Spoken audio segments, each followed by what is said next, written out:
ओम ह्रीं ओम क्लीं भट स्वाहा। भट स्वाहा। ओम ह्रीं क्लीं भट स्वाहा। ओम ह्रीं क्लीं भट स्वाहा। बेटा, अब तुमने सारी तंत्र विद्या सीख ली है और तुम्हें सारी शक्तियां मिल चुकी हैं।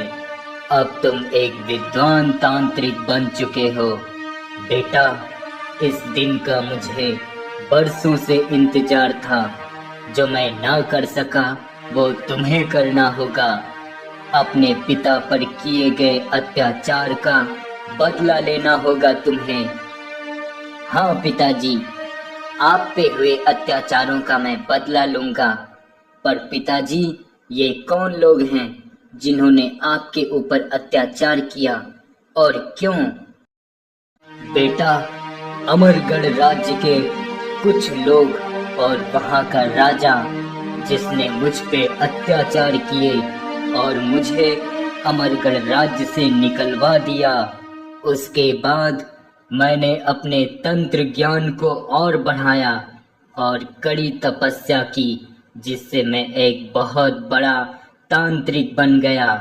बेटा, अब वो समय आ गया है कि उस राजा महेंद्र सिंह से उसके किए का हिसाब चुन चुन के लूं। पर मैं तो अमरगढ़ जा नहीं सकता हूँ। पर बेटे, तुम तो जा सकते हो। हाँ, तुम लोगे मेरा बदला।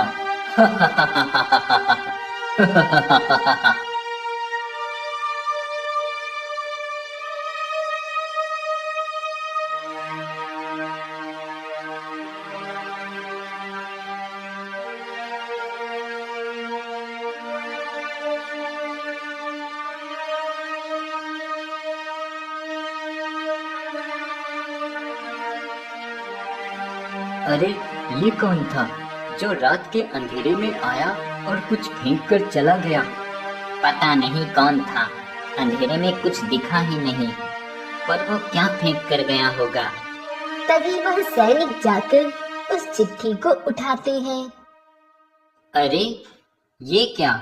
इसमें तो लिखा है, राजा महेंद्र सिंह, तुम्हारे किए गए अत्याचारों का हिसाब लेने अब मैं आ चुका हूँ। और कौन हूँ मैं, ये भी जल्द ही तुम्हें पता लग जाएगा। लगता है ये महाराज का कोई दुश्मन होगा, जो महाराज को धमकी भरी ये चिट्ठी देना चाहता होगा। अगली सुबह दोनों द्वारपाल राजा को वह चिट्ठी दे देते हैं। मंत्री जी, ये भला कौन हो सकता है जो मुझसे किसी चीज का हिसाब लेना चाहता है? क्या आपको कुछ याद है? क्या मैंने किसी को कोई हानि पहुंचाई है या फिर किसी से कोई दुश्मनी है हमारी? महाराज, मुझे अभी तक समझ नहीं आ रहा है ऐसा कौन हो सकता है, जबकि आपकी किसी के साथ कोई दुश्मनी भी नहीं है। आप तो सबके प्रिय राजा हैं। हमारे राज्य की जनता आपके कार्यकाल से बहुत प्रसन्न है। तो फिर ये कौन हो सकता है? अब राजा रात में भी यही सोचता रहता और उदास रहता है। भला कौन हो सकता है जो मुझे धमकी भरी चिट्ठी देकर गया है? मुझे इस बात का पता लगाना ही होगा। क्या हुआ महारानी जी, आप यहाँ ऐसे चुपचाप क्यों खड़ी हैं? अरे, क्या हुआ? आपकी आंखों से तो आंसू निकल रहे हैं। बताओ मुझे, क्या बात है? महाराज, मुझे मेरे पुत्र की याद आ रही है। पता नहीं कहाँ होगा, कैसा होगा। सब मेरी गलती की वजह से हुआ था। महारानी, कब तक तुम अपने आप को यूं सजा देती रहोगी? उस बात को तो अब बरसों हो गए। अब क्यों उसको याद करके अपने आप को कष्ट दे रही हो? अब भूल भी जाओ उस बात को। जो हो गया अब दोबारा से सही तो नहीं हो सकता ना। और वैसे भी पता नहीं हमारा पुत्र अब जीवित भी होगा या नहीं।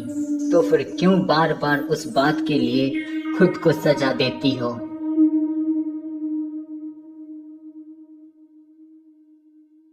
महाराज की जय हो। महाराज, राज्य मंत्री जी आपसे कुछ जरूरी बात करना चाहते हैं।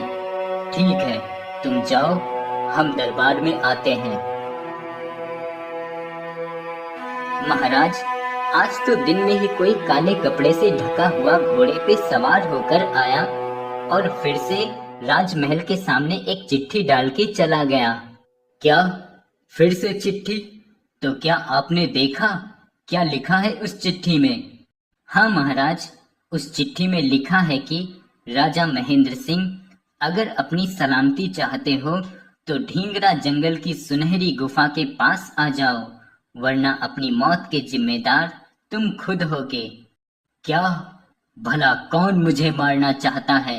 खैर, अब जो कोई भी है, मुझे ढींगरा जंगल में जाकर ही पता लगाना होगा। पर महाराज, क्या आपका वहां जाना सही रहेगा? मेरा मतलब है कि क्यों ना आप महल के कुछ जाबाज सिपाहियों को वहां भेजकर उस दुश्मन का सफाया ही करवा दें, जिससे आपको वहां जाना भी नहीं पड़ेगा और दुश्मन भी खत्म हो जाएगा। ठीक है मंत्री जी, आप ही कुछ सिपाहियों को उस ढींगरा जंगल की सुनहरी गुफा की ओर भेज दीजिए और उनसे कहिए कि वो उस व्यक्ति को जीवित हमारे पास लेकर आएं। मंत्री अब कुछ सिपाहियों को ढींगरा जंगल की सुनहरी गुफा के पास भेज देता है। मंत्री जी, वो सिपाही अब तक वापस क्यों नहीं आए? उन्हें गए हुए पूरे 24 घंटे हो गए, अभी तक उन सिपाहियों की कोई खबर नहीं मिली। कहीं ऐसा तो नहीं हमारे सिपाहियों को उस अज्ञात व्यक्ति ने मार दिया हो? लगता है अब मुझे ही जाना होगा। क्या महाराज, आप वहां जाएंगे? तो ठीक है, मैं और सेनापति भी आपके साथ चलेंगे। नहीं मंत्री जी, उन सिपाहियों का अब तक कुछ पता नहीं चला और ऐसे में मैं किसी और की जान को खतरे में नहीं डाल सकता, इसलिए मैं अकेला ही वहां जाऊंगा। आप लोग फिक्र ना करें।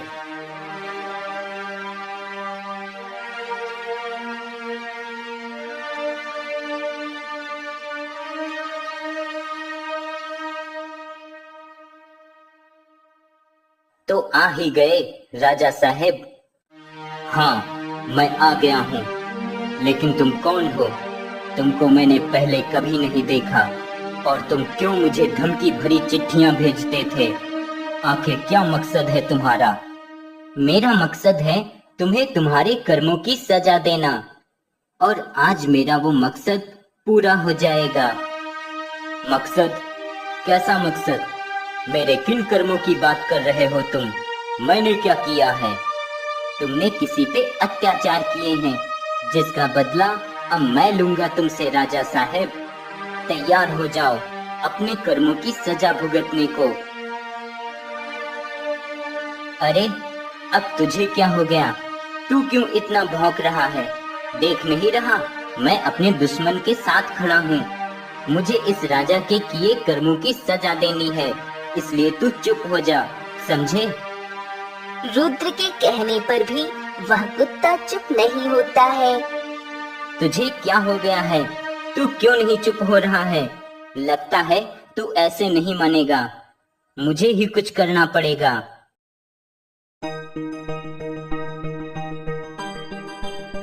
अब तुझे जो भी कहना है वो तू हम इंसानों की तरह कह पाएगा। अब बता, क्यों भौंक रहा था तू इतनी देर से? रुद्र बेटा, तुम ये क्या अपराध करने जा रहे हो? ये महाराज राजा महेंद्र सिंह तुम्हारे दुश्मन नहीं है। तुम्हारा दुश्मन कोई और ही है। तुम्हारा दुश्मन अगर कोई है तो वो तुम्हें पालने वाला तांत्रिक ही है। उसने तुम्हें जीवन भर गुमराह किया, और आज जिसे तुम मारने की सोच रहे हो, जिसे तुम अपना दुश्मन समझ रहे हो, वो तुम्हारे दुश्मन नहीं, वो तुम्हारे पिता है, और तुम महाराज के ही पुत्र हो।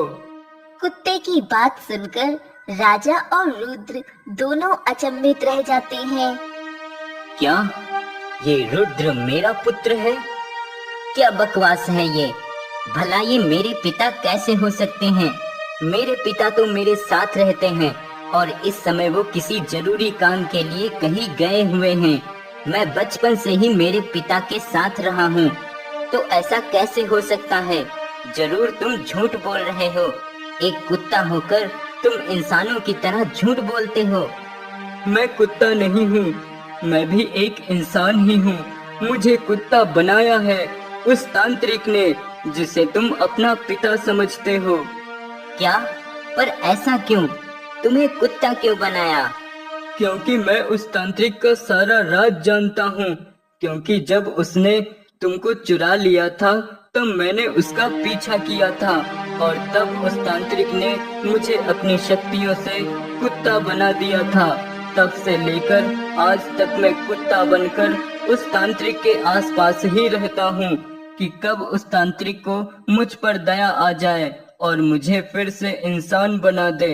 लेकिन वो डरता था कि कहीं उसका राज ना खुल जाए, इसलिए उसने मुझे कभी इंसान नहीं बनाया।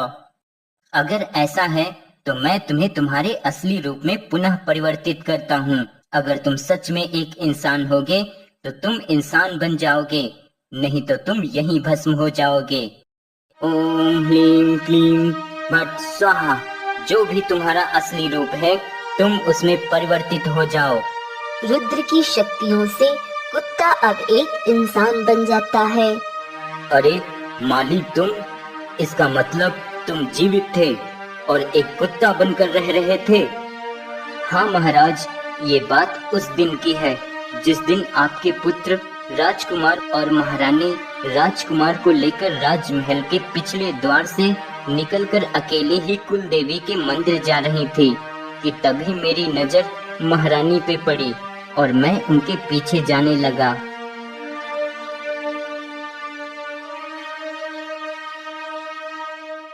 अरे, महारानी राजकुमार को लेकर अकेले कहाँ जा रही हैं?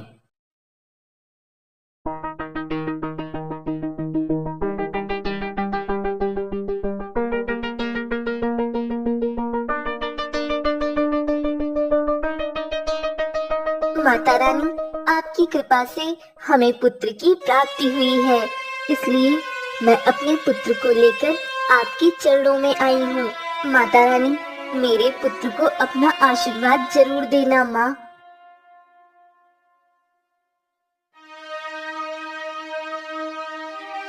अरे छोड़ दो मेरे पुत्र को, कौन हो तुम? छोड़ दो मेरे पुत्र को, कोई मेरे पुत्र को बचाओ, कोई मेरे पुत्र को बचाओ। अरे, ये दुष्ट तांत्रिक तो राजकुमार को छीन ले गया। मुझे उसका पीछा करना होगा और राजकुमार को बचाना होगा। तभी माली जल्दी से उस तांत्रिक का पीछा करते हुए उसकी गुफा तक पहुंच जाता है। ए दुष्ट तांत्रिक, छोटे राजकुमार को मुझे दे दे, नहीं तो बहुत पछताएगा तू। मैं पछताऊंगा? क्या करेगा तू मेरा? ऐ मामूली इंसान, क्या तू जानता नहीं मैं कौन हूँ? हाँ, जानता हूँ तू कौन है। तू एक बुज़दिल इंसान है जो दूसरों से उसका बच्चा चुराता है और खुद को बहुत बड़ा तांत्रिक कहता है। क्या तूने मुझे बुज़दिल कहा? अब देख मैं तेरा क्या करता हूँ। तांत्रिक गुस्से में आकर अपनी शक्तियों से माली को एक कुत्ता बना देता है। जा, अब जाके बता दे सभी को कि मैंने तेरे राजकुमार को उठा लिया है। और इस तरह उस तांत्रिक ने मुझे एक कुत्ता बना दिया था और तब से लेकर आज तक मैं इसी गुफा के आसपास ही रहता था। पर अगर ये सब सच है राजा साहब, तो मेरे पिता यानी वो तांत्रिक आपसे किस बात का बदला लेना चाहता है, जिसके लिए उसने मुझे वर्षों से पाल पोस कर बड़ा किया और मुझे तंत्र विद्या सिखाई कि मैं उसका बदला ले सकूं, उस पे हुए अत्याचारों का मैं हिसाब ले सकूं। मैं बताता हूँ। आज से 28 साल पहले की बात है। हमारे राज्य में हर तरफ खुशहाली हुआ करती थी, लोग बहुत खुश रहा करते थे। एक दिन कहीं से हमारे राज्य में एक तांत्रिक आया और वह गांव के किनारे एक जंगली इलाके में अपनी एक झोपड़ी बनाकर रहने लगा।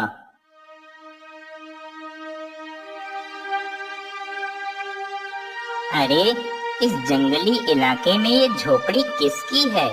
चलो देखता हूँ।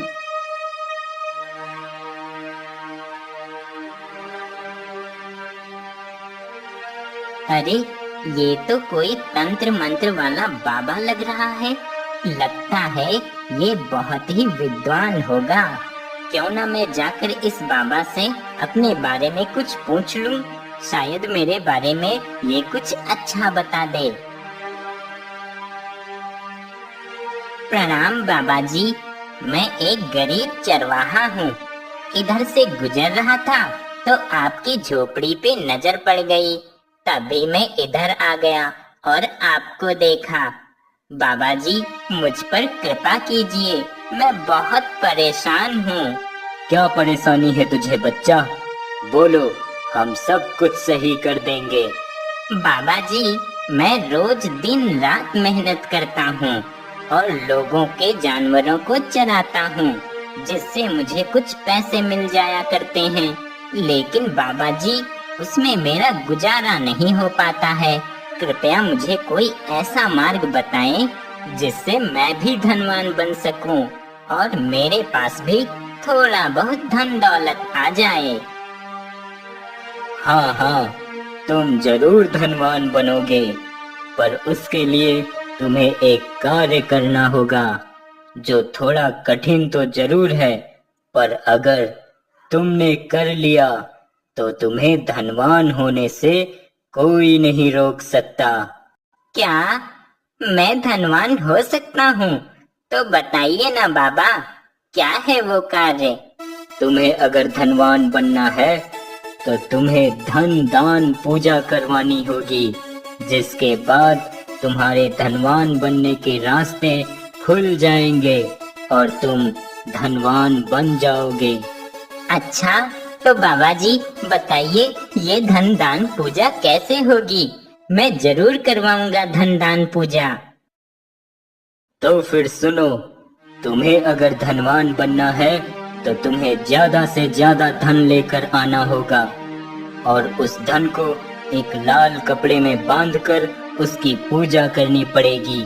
फिर वो सारा धन दान करना होगा, जिसके बाद से तुम्हारे धनवान होने के सारे रास्ते अपने आप खुलते चले जाएंगे और तुम एक धनवान व्यक्ति बन जाओगे।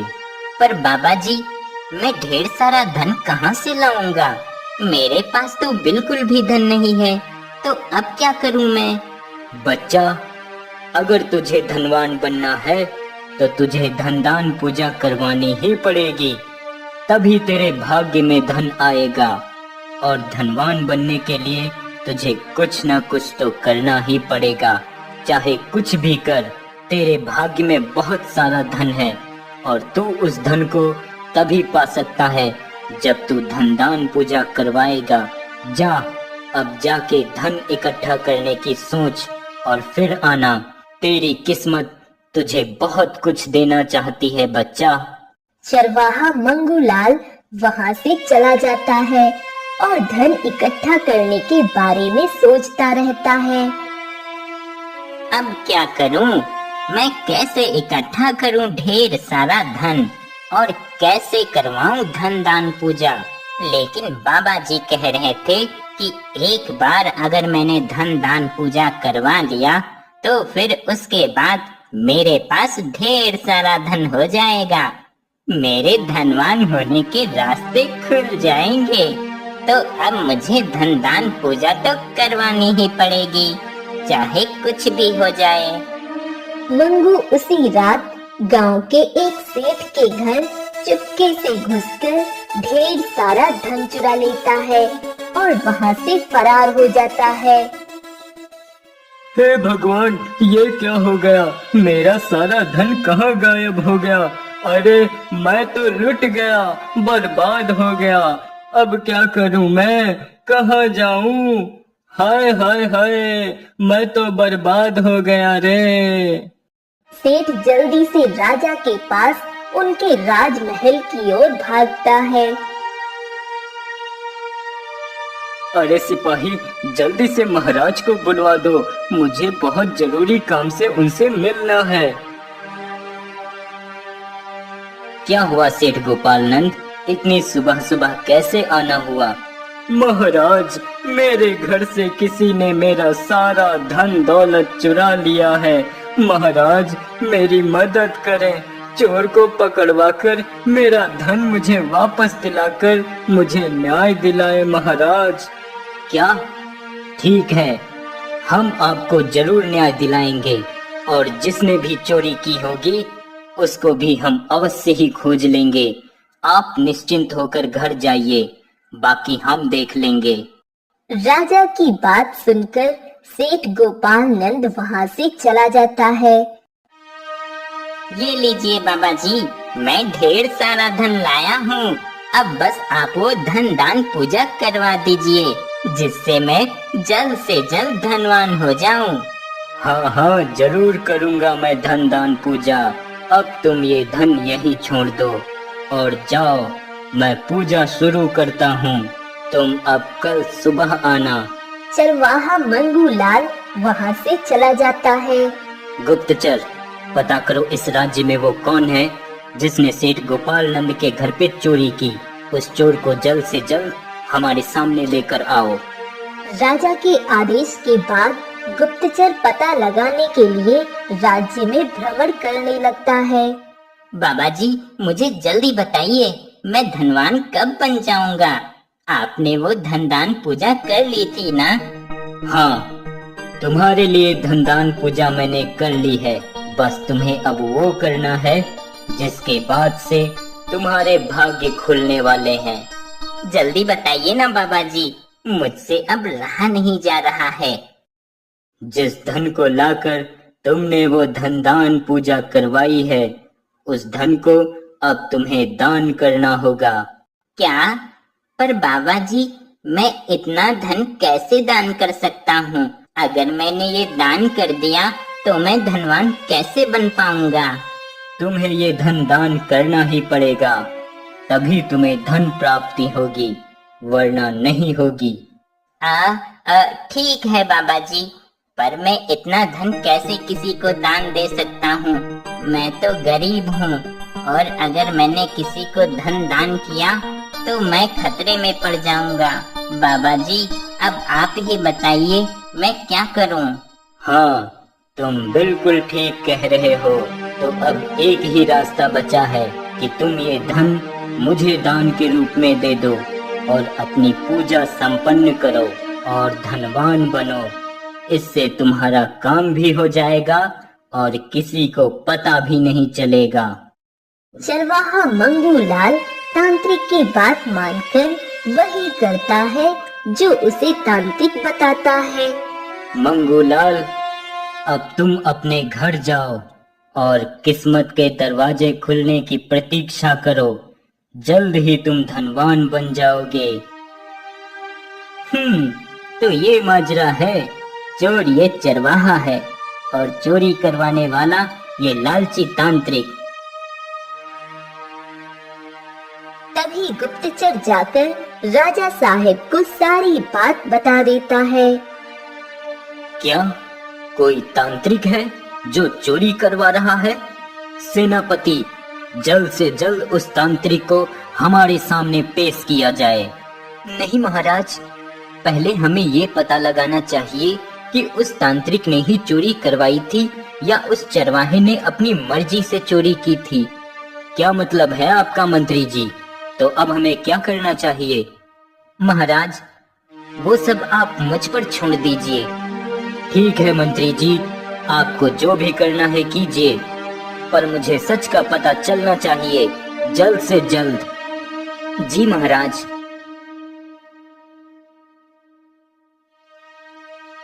बाबा, क्या मैं आपकी गुफा में कुछ देर रुक सकता हूँ?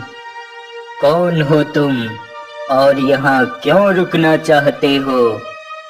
बाबा जी, मैं एक गरीब लकड़हारा हूँ और मैं जंगल में कुछ लकड़ियाँ काटने आया था, पर चलते चलते बहुत थकान होने की वजह से कुछ देर यहाँ रुकना चाहता हूँ, अगर आपकी सहमति हो तो। ठीक है, तुम यहाँ रुक सकते हो, पर जैसा कि मैं एक विद्वान हूँ और लोगों के माथे की लकीरें पढ़कर ही बता सकता हूँ कि उसके भाग्य में क्या लिखा है, उसे क्या मिलने वाला है। आगे सुख मिलेगा या दुख मिलेगा, मुझे सब पता चल जाता है। पर तुम्हारी माथे की लकीरें तो कुछ और ही बता रही हैं। क्या बता रही हैं बाबा मेरे माथे की लकीरें? देखो, तुम मानो या ना मानो, पर जो मैं तुम्हारे माथे की लकीरों में देख रहा हूँ वो जरूर होगा। बाबा जी क्या लिखा है मेरे माथे की लकीरों में, और क्या होगा? तुम्हारे माथे की लकीरें कह रही हैं कि तुम एक बहुत धनवान इंसान बनोगे, लेकिन क्या बाबा जी?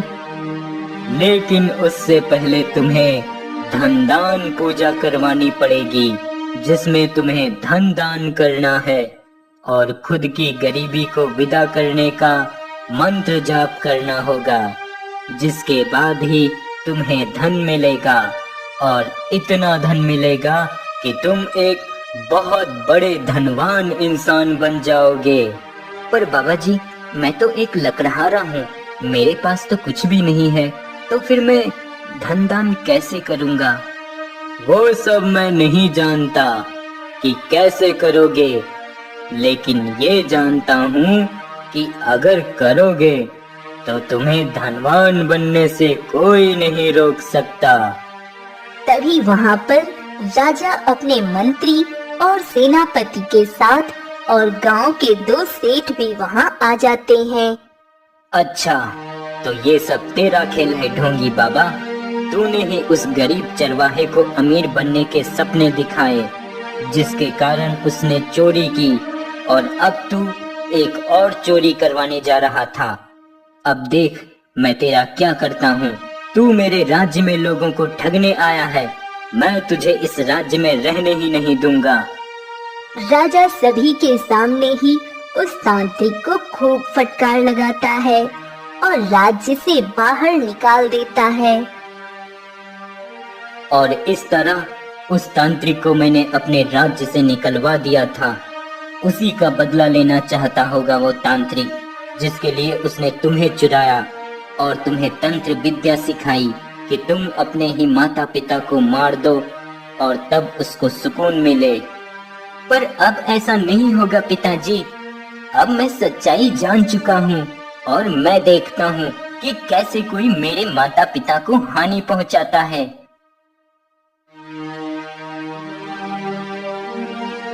क्या इसका मतलब उन लोगों ने उस लड़के को सारी सच्चाई बता दी? तो क्या हुआ जो उस लड़के को मेरी सच्चाई पता चल गई? तो मैंने सोचा था कि उसको बाद में मारूंगा, पर मुझे लगता है कि अब मुझे पहले उसे ही मारना पड़ेगा, नहीं तो वो मेरे लिए खतरा बन सकता है। तांत्रिक, अब मुझे आजाद कर दो और मुझे मेरा रूप वापस कर दो। मैंने आपका इतने दिनों तक साथ दिया है और आज मैंने आपको कितनी जरूरी जानकारी दी है, तो आज तो मुझे आजाद कर दोगे ना? अरे हंस के बच्चे, अगर तुझे मैं आजाद कर दूंगा तो मुझे सारी बातें कौन बताएगा और मेरे लिए जासूसी का काम कौन करेगा? अरे तुझे तो अब जीवन भर एक हंस बनकर ही रहना होगा, समझे? तांत्रिक अब अपनी गुफा में वापस चला जाता है। अच्छा, तो ये लोग यहाँ मुझे खत्म करने का षड्यंत्र रच रहे हैं। मैं ऐसा नहीं होने दूंगा, पर सबसे पहले मुझे इस लड़के से निपटना होगा। तभी तांत्रिक चुपके से ही रुद्र पर अपनी शक्ति का प्रहार करता है और अचानक रुद्र एक बड़े से पिंजरे में कैद हो जाता है।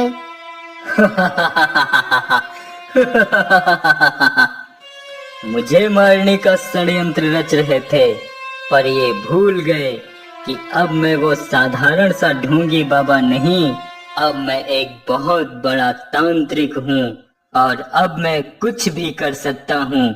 इतनी शक्तियाँ हैं मेरे पास।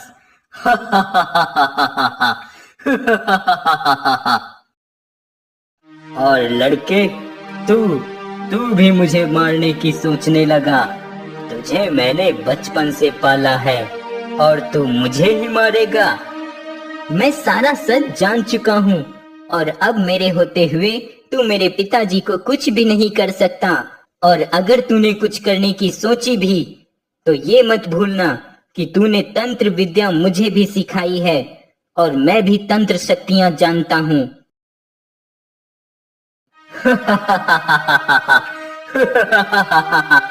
अब तू कुछ नहीं कर सकता। तू इस समय एक ऐसे पिंजरे में कैद है जहां तंत्र विद्या की कोई शक्ति काम नहीं करेगी। और जब तक तू इस पिंजरे में कैद रहेगा तब तक तू असहाय रहेगा और कुछ नहीं कर पाएगा, क्योंकि ये एक शक्तिहीन पिंजरा है। ए दुष्ट तांत्रिक, छोड़ दे मेरे बेटे को। पहले भी तू मेरे बेटे को मुझसे अलग कर चुका है, पर अब मैं ऐसा नहीं होने दूंगा। अब तू मेरा कुछ नहीं कर सकता ऐ मामूली राजा, लेकिन मैं तेरे साथ बहुत कुछ कर सकता हूँ। देखना चाहते हो तो देखो। तभी तांत्रिक राजा को एक तोता बना देता है और माली को फिर से एक कुत्ता।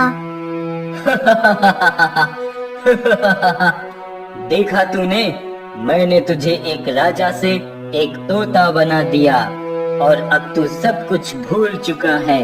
तुझे कुछ भी याद नहीं कि तू कौन था। तू बस अब एक तोता है।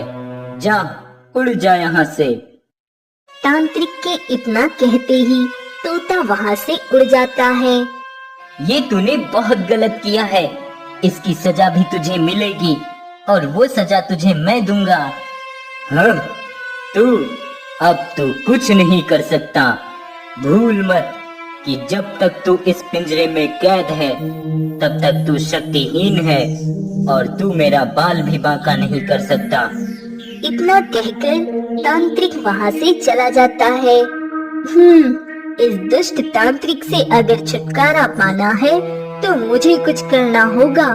मुझे रुद्र को इस पिंजरे से बाहर निकालना होगा, क्योंकि वही इस दुष्ट तांत्रिक का अंत कर सकता है और मुझे वापस अपने रूप में ला सकता है। तभी हंस रुद्र के पिंजरे के पास जाकर रुद्र से कहता है, मुझे माफ करना रुद्र, मैंने अपने स्वार्थ के लिए तुम्हें मुसीबत में डाल दिया, लेकिन अब मैं ही तुम्हें इस मुसीबत से बाहर निकालूंगा। तभी हंस पिंजरे का दरवाजा खोल देता है और रुद्र पिंजरे से बाहर आ जाता है। हंस, तुम्हारा बहुत बहुत शुक्रिया। तुमने मुझे इस पिंजरे से आजाद किया। पर तुम तो उस तांत्रिक के वफादार हंस हो, फिर तुमने मुझे क्यों पिंजरे से आजाद किया? रुद्र, मैं एक इंसान हूँ, लेकिन उस दुष्ट तांत्रिक ने मुझे वर्षों पहले अपनी शक्तियों से एक हंस बना दिया और कहा कि अगर तुम वापस इंसान बनना चाहते हो तो मेरी गुलामी करो, और जिस दिन मैं तुमसे प्रसन्न हो जाऊंगा उस दिन तुम्हें वापस इंसान बनाकर आजाद कर दूंगा। इसलिए मैं मजबूरी में पूरे तन मन से उस तांत्रिक की गुलामी करने लगा, लेकिन उस दुष्ट की नीयत अब सही नहीं है। वह मुझे आजीवन अपना गुलाम बनाकर रखना चाहता है। नहीं हंस, अब ऐसा नहीं होगा। अब मैं इस पिंजरे से बाहर आ चुका हूँ और अब मैं तुम्हें तुम्हारे असली रूप में वापस लाऊंगा। अब रुद्र उस हंस को पुनः उसके असली रूप में परिवर्तित कर देता है और खुद एक मधुमक्खी का रूप ले लेता है और वह चुपके से उस तांत्रिक के पास जाता है। तांत्रिक, देख, तूने जितने भी पाप किए हैं आज उसकी सजा तुझे मिल चुकी है। तू अपने ही बनाए हुए जाल में खुद ही फंस चुका है और अब तू इस पिंजरे से कभी बाहर नहीं आ पाएगा। नहीं, मुझे इस पिंजरे से निकालो, मुझे बाहर निकालो। तांत्रिक पिंजरे से चिल्लाता रहता है, पर रुद्र उसकी एक न सुनता और वह उस गुफा से बाहर आकर उस गुफा को एक जादुई द्वार से बंद कर देता है और वहां से चला जाता है। तभी आगे कुछ दूर जाने पर उसे वही आदमी मिल जाता है जो हंस था। रुद्र, जल्दी मेरे साथ चलो। मैंने राजा साहब को ढूंढ लिया है। वह तोता के रूप में आगे एक पेड़ की डाली पर बैठे हुए हैं और तुम्हें चलकर उन्हें वापस इंसानी रूप में परिवर्तित करना है। लेकिन तुम्हें कैसे पता कि वो मेरे पिताजी ही हैं? वो कोई दूसरा तोता भी तो हो सकता है। राजकुमार रुद्र, मैंने देखा था कि दूसरे तोतों के बीच में ये तोता बिल्कुल भी नहीं घुल मिल पा रहा था और ना ही दूसरे तोते इस तोते के साथ अच्छा व्यवहार कर रहे थे। वो इस तोते को अपने झुंड में नहीं शामिल कर रहे थे, जिससे निराश होकर यह तोता इस डाल पे आकर बैठ गया। रुद्र, मुझे पूरा यकीन है ये हमारे महाराज राजा साहब ही हैं।